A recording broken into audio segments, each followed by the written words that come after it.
Well, welcome everybody. It's good to have you all here. Beautiful day outside.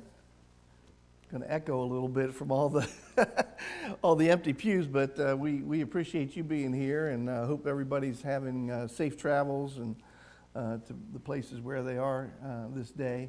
Jason, did you have something? Okay, you had that look there. Okay, so we are finishing up. We're actually in the next to the last week of this class. We have one more next Sunday. Will be the final class. Todd's enjoying himself up in Wisconsin. He said, though, I talked to him yesterday. He says it's just as warm up there as it is down here. So that way Shannon wouldn't feel bad about missing snow or anything. You're not missing any snow for up there. But we're finishing up the lesson 24 in the whole look at things, and we're finishing up the questions. We got up to question number 5, and we're looking in the area of Genesis chapter 49 and Genesis chapter 50. We finished up. Todd finished up with the blessings that were given to the patriarchs of Israel's children. And so as we finish that up, we get into this question number 5, which was over in Hebrews chapter 11, verse 13. And it states that the patriarchs confessed that they were strangers and exiles in the earth, which is a reference to Jacob's statement before Pharaoh from Genesis chapter 47 and verse 9. And the question is, what does it mean to sojourn?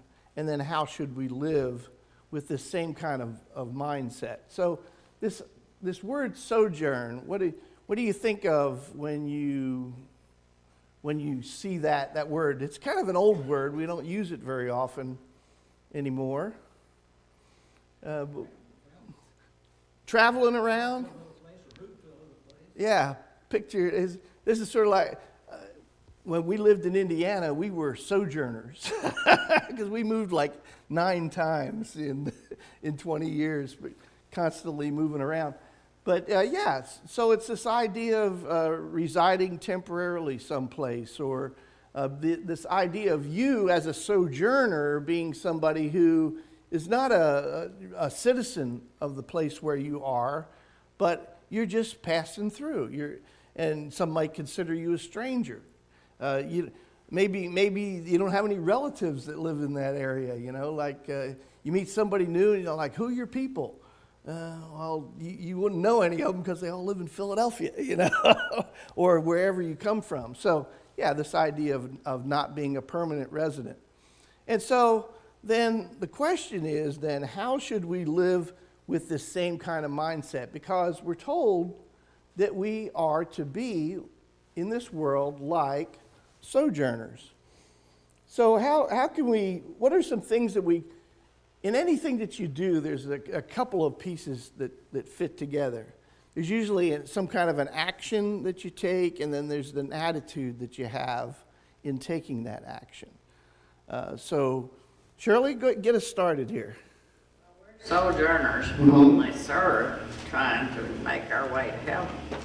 Okay. So what kinds of things would we need to control in our life to be able to keep that sojourning going as a way of life? Says, but without faith, it is impossible to please Him. Okay. God must believe that He is, and that He is a rewarder of them that diligently seek Him. Okay, so what's the key word in that particular passage? Seek. Oh, well, thank you. Faith. Seeking and faith. There's more than one key word to that passage, but yeah, there's faith. So, okay. So when we talk about faith, we talk about actions and thoughts and conduct is associated with faith. We've talked about that many times. Faith isn't just believing, right? It's a belief that leads to you doing something about that belief. And so, so we've got the thoughts and actions associated with it. I'll bring up 1 Peter chapter 2, verse 11 right here. Michael, can you read that for me? 1 Peter 2, verse 11. And the quote's up here from the New King James Version, if you have it. And so you can either read off the screen or from your own Bible if you get called on. Good, Mark. Beloved, I beg you, as sojourners and pilgrims, abstain from fleshly lusts which war against the soul. Okay. And go ahead and read to verse 12 also. Having your conduct honorable among the Gentiles, that when they speak against you as evildoers, they may, by your good works, which they observe, glorify God in the day of visitation. Okay. So the action the thing that's different up here is the underlying thing, right? I mean, if you're looking at what Christians are supposed to be versus the world, if you put one up against the other, okay, then this is going to be something a little bit unusual, isn't it? Especially the holiday season this time of year. In about a week, we're going to have this thing called New Year's. And New Year's Eve is known. I was looking at a thing on the YouTube that was talking about American Christmas. You know, what is the American Christmas holiday like? What would you expect? Because had been looking at a lot of other things, you know, Christmas in Norway, Christmas in Korea, etc. And one of the big things for American Christmas was New Year's Eve and New Year's Day. And the way it described it was like this lascivious, brawling, ongoing drinking party. If you come to the United States, that's what you could expect. And that would be fleshly lusts, wouldn't you say? So if you didn't do that, would you be setting yourself apart?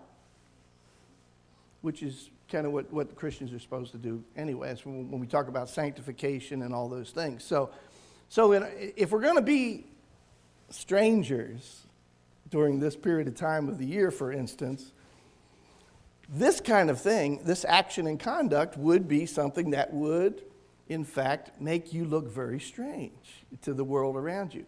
Okay, so the other thing that we have when we have actions, but there's always, how do you feel about the actions that you're taking? And that gets into the idea of attitude, okay? And last week, Todd was talking about, and we were talking about on Wednesday night also, the idea of these Christian characteristics. And one of the big ones here was the idea of patience and hope. And we had mentioned at the at the end of class, it was kind of unusual, at least the world would consider it unusual, that when you looked at all of the things that you were aspiring to, hope was kind of a result of all the different good things and right things that you were doing, including patience. Patience was kind of at the first step, and hope was at the last step. Whereas normally the world would look at hope as something that you do first. You know, I hope this happens, and then there are a series of things that happens after that. So this idea, this attitude is important for this. Let's take a look at Hebrews chapter 11 and verses 9 and 10. And Francis, could you read that? By faith he dwelt in the land of promise as in a foreign country, dwelling in tents with Isaac and Jacob and theirs, and the heirs, with him of the same promise. For he waited for the city which has foundations, whose builder and maker is God. You guys hear a buzz going on? Like a high-pitched buzz? Sound like your hearing aid going off. Okay, everything's okay. Okay, it's just me then. Forget everything here. I'm 71 years old. All right, so I'm getting some of this going on. Okay, who's the he in here we're talking about, by the way? one of the patriarchs. By faith he dwelt in the land, and he waited for the city which has foundations, whose builder and maker is God. Who are they talking about there? In Hebrews chapter 11. Who was the father of Isaac? Okay, yeah, we're talking about the big three. We'll talk about them a lot more as we go on. But yeah, and so the idea here, do you get the idea what he's talking about? About there? Yeah. It's something that there's always two pieces associated with anything that we do in life. And one is attitude and one is action. And if you're doing the right thing, but you're doing it for the wrong reason, or you're doing the wrong thing and you're trying to do it for the right reason, that doesn't work out. You got to get those two in line with each other. And so that's one of the things that is so important. And if we're going to be of the mindset of sojourners, okay, where we really are set apart, then it's going to be important that we get these kinds of things set in our mind. Let's go on to question number 6. What fear do Joseph's brothers have after their father's death? Did Joseph's brothers have a reason to fear based on their previous background to fear Joseph? Well, they sold him, so yeah. So yeah, they sold him. And what position is Joseph in now as far as his own personal power? He's over Egypt. He's over Egypt. Yeah, Egypt at the time. Go ahead, Clarissa. I mean, he initially tested them, and they passed the test in the sense that they didn't, they took care of Benjamin. And since then, he had proved, he's like, God put me here for this reason, and he had not shown them anything. So I think it was just their guilt, like, for what they did, that kept eating at them, and especially when Jacob's going to die. Exactly. Then they're like, well, okay, well, now's the time the hammer's going to drop. But Joseph hadn't given any sign that he's just waiting until his father. That's just their own guilt. Yeah. Go ahead and read this for us, Clarissa. Genesis 50, verse 15. When Joseph's brothers saw that their father was dead, they said, perhaps Joseph will hate us and may actually repay us for all the evil which we did to him. Yeah. So is it hard to get? I mean, when you become a Christian, we're supposed to be transformed, right, into a different person, not to conform to the world. Okay. Now, is that like one step? Is it 5 steps? Is it 100 million steps? What is that process that we have to go, that we go through with to make that happen? Does it happen overnight? That change? But you gotta work at it. It's that action and the attitude again, right? It's something that you have to have patience with. All of those things have to work together. Yeah, these poor guys, had they made some progress, like Clarissa was saying? Yes, they had. They surely had. Francis? Their fear would not have been there if they had known God and they knew Joseph forgave them. They were not forgiving themselves. So Right. Joseph forgave them.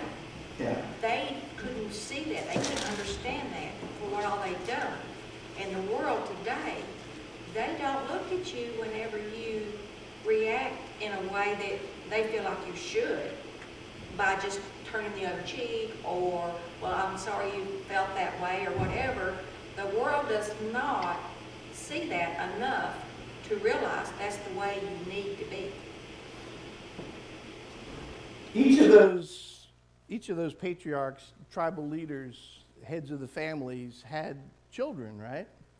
Now, when you look at the descendants of the patriarchs and how that all turned out for them over the next 400 years, and the attitudes and actions that those people had when they came out of Egypt 400 years later, would it be surprising that they had problems based on where they came from with their family and the teaching that went on? How many years had it been that since Joseph and his brothers were separated? I mean, that's just a small period of time when you consider 400 years of family teaching and traditions and all those things that go along. There's a lot of baggage that got carried along there, obviously, because we can see the fruits of it when they come out, and why that group of millions of Jews that came out of Egypt had so many problems, and why such a small remnant was able to actually be successful with that. So is it important that we try to get this right as early in our life as possible? Yeah, I mean, it's one thing to wait for your own salvation until you get old and you sow your wild oats and you're doing all those things and everything, but think of the people around you that you've influenced all that time. They are getting the fruits of your behavior. And we're going to see that with this. And it's one of the big lessons that we should take out of our studies of the Bible as we look at these different personality profiles as we go through. In that it's not just me. My actions affect everybody around me. And it can be for generations and generations. All right, so let's go on to question 7 here. How are both Jacob and Joseph faithful to God's promises in their final requests? Now, these are interesting. Let's take a look at Jacob's final request first. Who'd like to read this one? Starting in Genesis chapter 49, starting in verse 29 through verse 32. Tim, can you read that one? Then he charged them and said to them, I am to be gathered to my people. Bury me with my fathers in the cave that is in the field of Ephron the Hittite, in the cave that is in the field of Machpelah, which is before Mamre in the land of Canaan, which Abraham bought with the field of Ephron the Hittite as a possession for a burial place. There they buried Abraham and Sarah his wife. There they buried Isaac and Rebekah his wife. And there I buried Leah. The field and the cave that is there were purchased from the sons of Heth. Okay, so we're asked the question here in this question, how are both Jacob and Joseph faithful to God? So we're talking about Jacob here. How is he showing his faithfulness in this final request? What's the thing that he's focusing on here, if you had to kind of pull something out? What's he focusing on in here that's... okay, the burials, right? The family.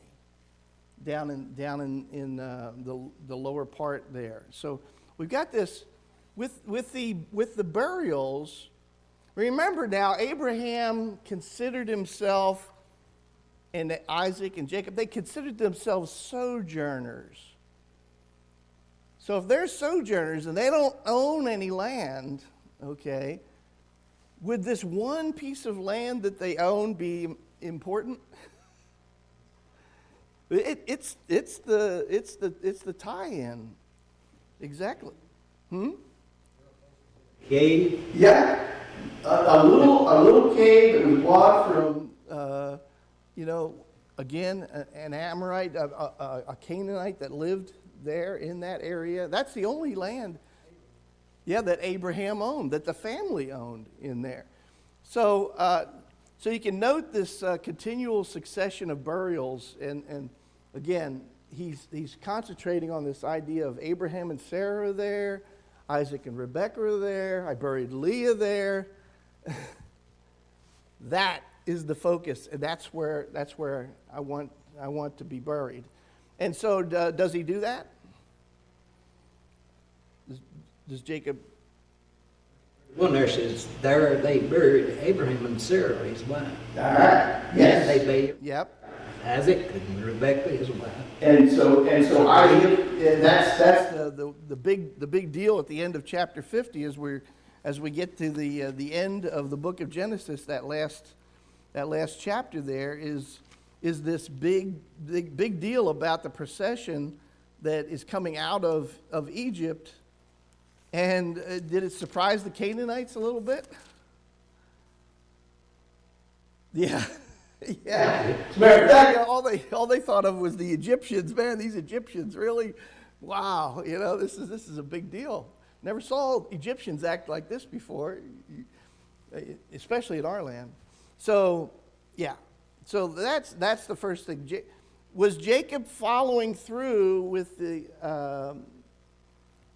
in accordance with God's promise? Which promise was it again that when we're talking about the burial grounds and everything? Which promise is that? He promised the land. Okay, the land promise. Yep, the land promise. Okay, so it may be a little piece of land right now, but it is the land, and so there's a tie-in to that.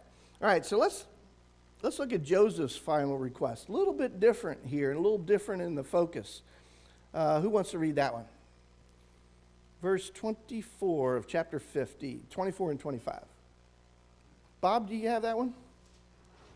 Yeah. All right, go ahead. And Joseph said to his brethren, I am dying, but God will surely visit you and bring you out of this land to the land of which he swore to Abraham, to Isaac, and to Jacob. Then Joseph took an oath from the children of Israel, saying, God will surely visit you, and you shall carry up my bones from here. Okay. So now this a little different from Jacob's request. Jacob, you take me and bury my bones there, and then he died, and then they took him. But this is Joseph now at the end of his life talking to his family members again, and in this particular case now, he's not leaving. His bones are not leaving anytime soon. So he's putting forward with an oath here that they're going to make this happen. So let's take a look at Joseph's faithfulness here. A little greater faith involved in this situation. So you had again the families tied to Canaan by God's promise. So that it's still pointing towards Canaan. But note that Joseph's reference here to the Exodus, and that's the important thing, which is still 400 years away. They're not under slavery even at this point. But there's this prophecy back, if we go back to Genesis chapter 15 and verse 13. You remember this one? I'll read it from up here. It says, Then he said to Abram, Know certainly that your descendants will be strangers in a land that is not theirs, and will serve them, and they will afflict them 400 years. And also the nation whom they serve I will judge. Afterward they will come out and with great possessions. And now as for you, you shall go to your fathers in peace. You shall be buried in a good old age. But in the fourth generation they shall return here, for the iniquity of the Amorites is not yet complete. And so when you look at Joseph's final request, look at those pieces that are involved there. God will surely visit you. How did God fulfill this prophecy?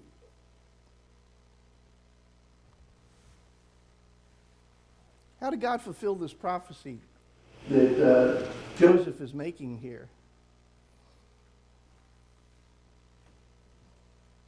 After the 400 years, they become a great nation. They become enslaved. Okay. God does exactly what he had told Abraham, that he's going to judge that nation and they're going to come out. Okay. And Joseph, he truly believes all of these prophecies that have been handed down through his family, as the promise started with Abraham. And he says, when that time comes, take my bones with me, because the time will come and I need you to take my bones with you.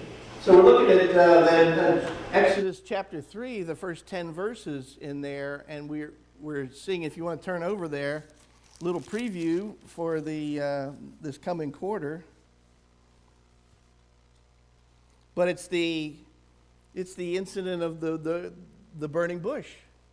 And we see this where God will surely visit you. He's going to, all the things that Clarissa was talking about there, all of these things come into play here in starting in chapter 3 and verses 1 through 10 there, and we see the fulfillment of that. Now, who was writing this book? Who wrote the book of Genesis? Moses. Through the Holy Spirit. Moses Moses did. When did he write it? in the wilderness. Before he died, right? Yeah, he never got to the promised land.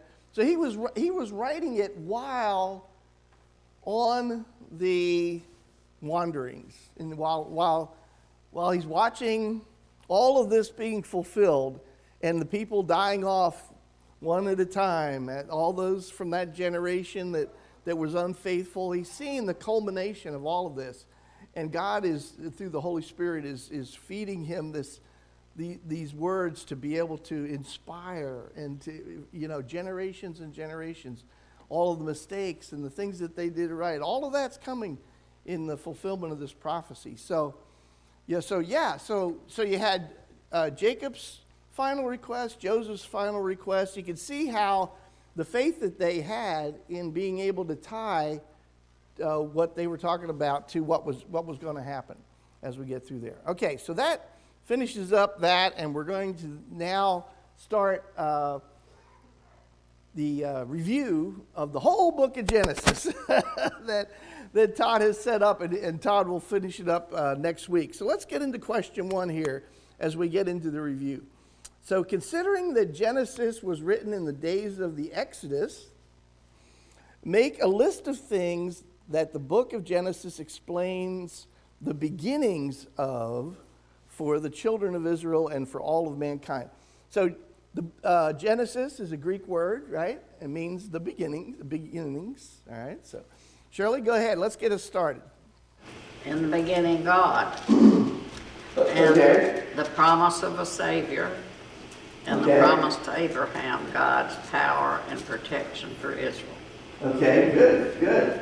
All right, let's add to Shirley's list there. What other things do we see in the beginnings of all things? What do we see for the first time in Genesis? Okay. Okay. Light. Yep.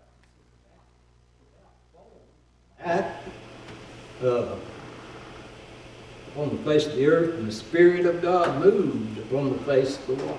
Okay. This question is a little tongue-in-cheek because you're getting it. This is exactly what, when I started going through this and thinking, wow, that's going to be a long list.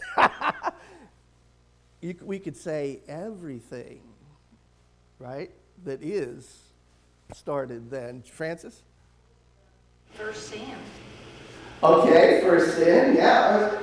I put a couple of things here down.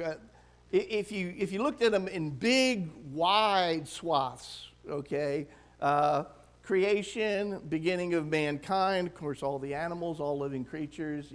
There's the first sin is there. Sacrifices, that was, where was the sacrifice, the beginning of sacrifices in the book of Genesis? Oh, Abel, duh. Okay, the first death, right, was Abel, and then you started mentioning the flood, Clarissa, right? So what was the big difference before the flood, after the flood, as far as the relationship between mankind and animals? You could have need for food now. Yeah, you eat them. Yeah. And the animals were That was a great choice. The animals were afraid of you also. Yeah, the animals were afraid for a good reason. They were going to eat steaks and tuna fish sandwiches, all kinds of stuff. Yeah. So when you look at firsts, for instance, and Shirley, you nailed it right on the head. As far when you're looking at firsts on these things, if you just looked at one chapter, for instance, Genesis chapter 3, I mean, look at the first. We're introduced to Satan, right? As the serpent, we're introduced to sin. We're introduced to our Savior. We're introduced to judgment. This is the first time punishments and for disobedience and everything were in there. We're introduced to sacrifice with the animal skins, having to clothe Adam and Eve with appropriate clothing. God had to kill animals for the first time to be able to do that. So yeah, so when you kind of think of, oh, how important is the book of Genesis for putting everything that I know in perspective. It's a great place to start when you're thinking about that. All right, so let's go on to question 2. What did God make on the 6 days of creation? And what evidence would you offer to show that these were 6 literal days, not long periods of time, to allow for macroevolution? Okay, so we're gonna go through the creation days first. All right, so what was day 1? What happened on day 1? All right, so we got the separation of light and dark, day and night, 1 and 2, A and B. What do you have when you have now a choice of things? Now you think about it, this is the beginning of time. I mean, the idea of a beginning and an end, that's the concept of time for the first time. So I mean, and I'm not talking about what time is it locally. That's based on something else that's going to come a little bit later. But think about that. It's some of these things. What was involved in that?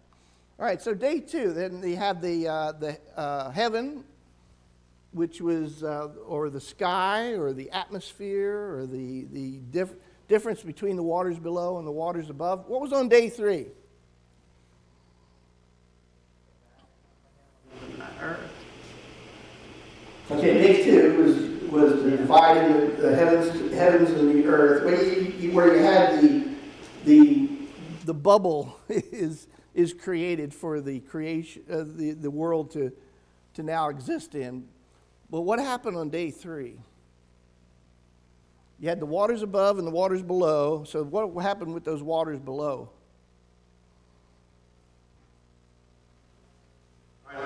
Dry land began to appear. Okay, so water's starting to now go down into the earth below the surface. You have the split there, and as a result, you have the land, you have the seas, you have the things that grow on the land, okay, are coming up, as well as the things that grow in the sea. All right, so day 4. There was, like God said, a light, that it was good, and God divided the light from the darkness, and God called the last day the light day, and the darkness He called the night. And the evening and the morning was the first day. Right, so that was the first day. So what happened now on day 4? Day 1, basically. So we're gonna. Okay, so now we're getting more localized to the earth when we're talking about as far as what is happening. It's getting closer and closer to us, and so yeah, so you got the sun, the moon, the stars, and what does the Bible say this is for? It's for the seasons and for basically now we're talking about the natural regulation of time within the system. The time is based on, like Ray was reading earlier, day and night. That concept was set in place, and then you had, with the rotations of the earth and the sun and the moon and the stars and everything, now the actual bodies that will create those things on just a normal basis with the laws that are in place are in place, so that we now have that in the local area. Okay, so now all that's in place. What happened in day 5? Okay, so you got the things that live in the water, and you got the things that live in the air. So we have water and air creatures. You got fish, birds, all of those kinds of things. How about day 6? Okay, animals and man, right? So now, and then we fill out the land creatures there on day 6. Okay, so we've got a handle on the creation days. All of that is in place. What is the evidence of the biblical account of creation? And let's talk about that for just a second. In the question we were talking about, how do you refute the idea of the epics and the eras and stuff like that and out there? And there are many different ways. The book went into a lot of good things associated with that. But I want to throw a couple of concepts out there for you to think about in general also that will help you fill in the picture for somebody. First of all, that creation was a process of putting today's naturally occurring processes in place through miraculous means. Okay, they didn't come about naturally, they came about as a result of a miracle. God's spoken word in particular. The power was in that. And what he was doing was putting in place a system that would operate under a given set of rules that he created. And all of that was out of his mind. Okay, so that's what the creation was about, was putting that into place. And then everything that was put into place fully grown, ready to reproduce after its kind through this naturally occurring process, the process which God had put in place and established. So the idea of the chicken and the egg, well, I don't know which came first and everything. The chickens came first, and then the process was they had the eggs, and then they created chickens, and procreation and all that goes into place. So what the creation was putting that process into place, and it was put into place fully grown, ready to carry out the processes that God had set up for it to do. And then living organisms, which were full grown, when you think about it, could not operate for millions of years outside of this fully developed system. Okay? So anytime somebody tries to say, well, between days 1 and 2, between verse 1 and 2, and there's millions of years, and then between, well, where'd the light come from, and all this, and yeah, verse 5. The idea that you can just kind of stop and then start, and then millions of years later, and all of a sudden you're going to have this one little microbe that can operate by itself, and then make two microbes. It doesn't work in the system. Nowhere in the system, anywhere, ever. And so, again, the idea becomes nonsensical. So the conclusion is that the Bible says, it means what it says. When it talks about a 24-hour day, it was a 24-hour day. It couldn't have been anything else, otherwise the things that were existed in the day before couldn't have survived, unless it can't be millions of years, and let's work on it, kind of thing. All right, so something else here. The creation order matches the naturally occurring laws that we see in place today. So when you look at the way Genesis chapter 1 is set up, and the order and the way things came up, you could put that order and you could look at it against the naturally occurring laws as they're set in place today, and it works. One thing would naturally follow the other and have to as it goes along. So use that. Don't let them try to throw some kind of science fiction in there for you. Make them use the things that are there. Everything, for example, particular laws. I'll just throw a couple of them up here. Everything progresses from order to disorder unless acted upon by an outside force. Okay? So, for instance, you build a house. You leave it alone for 40 years, don't do anything with it, what will happen to it? It weeds will grow, the roof will fall, everything will fall, eventually. That is going from order to disorder, okay? And so the only way that you can change that is if an outside force, a person with a hammer and stuff, comes in and makes it so it won't fall apart as it goes forward there. So again, these are things that you need to keep in mind. Complex systems are the best evidence for an intelligent design by a creator we know as God of anything that's out there. Okay, so and creation is filled with complex systems. Okay, and so use that. That's a way of going about it. Matter cannot be created or destroyed. Another law which is immutable, and it can only change form. It can change form from one kind of thing to another, but it cannot be destroyed or created. This is the best evidence for a supernatural God and a miraculous creation of the universe, because no matter where an atheist starts in looking at the creation and trying to come up with something, there's always, well, where did it come from? And you have to, and matter cannot be created and it can't be destroyed. So prove to me that, it would take a miracle for that not to work. And the miracle, we know, is God and the way he operates. So use that. Keep that in mind. And another thing, basically you have to define naturally occurring law.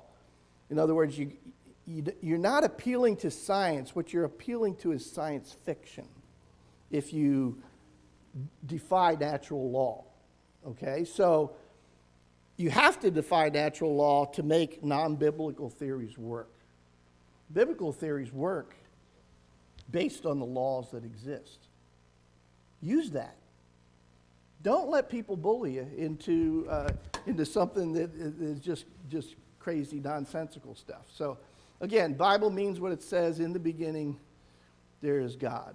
So now, what we're going to do is we're going to start here in question 3 for next week when Todd comes back. What do we learn from the account of God's destruction of the earth with water and the saving of Noah's household? Okay, so again, take a look at that. Think about that. Be ready to answer that question for next week. And thank you for your attention.